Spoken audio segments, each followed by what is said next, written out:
നഗരവസന്തം പുഷ്പമേളയിലെത്തുന്ന സന്ദർശകർക്കായി രുചി വൈവിധ്യങ്ങൾ ഒരുക്കി കഫേ കുടുംബശ്രീയുടെ ഫുഡ് കോർട്ട്. കേരളത്തിലെ വിവിധയിനം ഭക്ഷണങ്ങൾക്ക് പുറമെ ഇന്ത്യയിലെ 20ഓളം സംസ്ഥാനങ്ങളിൽ നിന്നുള്ള ഭക്ഷണ വൈവിധ്യങ്ങളും ഫുഡ് കോർട്ടിലുണ്ട്.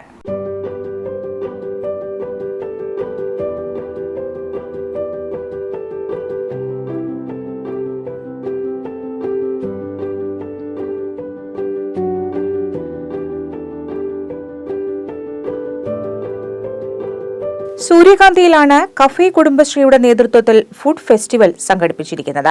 കോവിഡ് നിയന്ത്രണങ്ങൾ ഒന്നും തന്നെ ഇല്ലാതെ നടത്തുന്ന ഫുഡ് ഫെസ്റ്റിവൽ ആയതുകൊണ്ട് തന്നെ ഇവിടെ ജനത്തിരക്ക് ഏറുകയാണ്.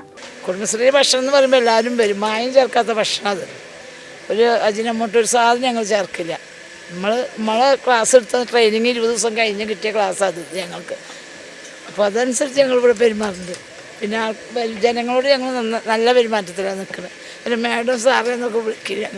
ഞങ്ങളും പ്രായമുള്ളവരും ഞങ്ങൾ അങ്ങനെ വിളിക്കുന്നത്. അപ്പോൾ അവർക്കൊക്കെ നല്ല അഭിപ്രായം. ഇന്നലൊക്കെ വന്ന് കഴിച്ചവർ കുഴപ്പമില്ല എന്ന് പറഞ്ഞു. ചിമ്മിയൻ പുട്ടും ചിക്കൻ പുട്ടൊക്കെ നല്ലത് അഭിപ്രായത്തിലാണ് പോയത്. ഇന്ത്യയുടെ രുചി വൈവിധ്യം സംഗീതത്തിന്റെ അകമ്പടിയോടെ ആസ്വദിക്കാനുള്ള അവസരവും സൂര്യകാന്തിയിൽ ഒരുക്കുന്നുണ്ട്.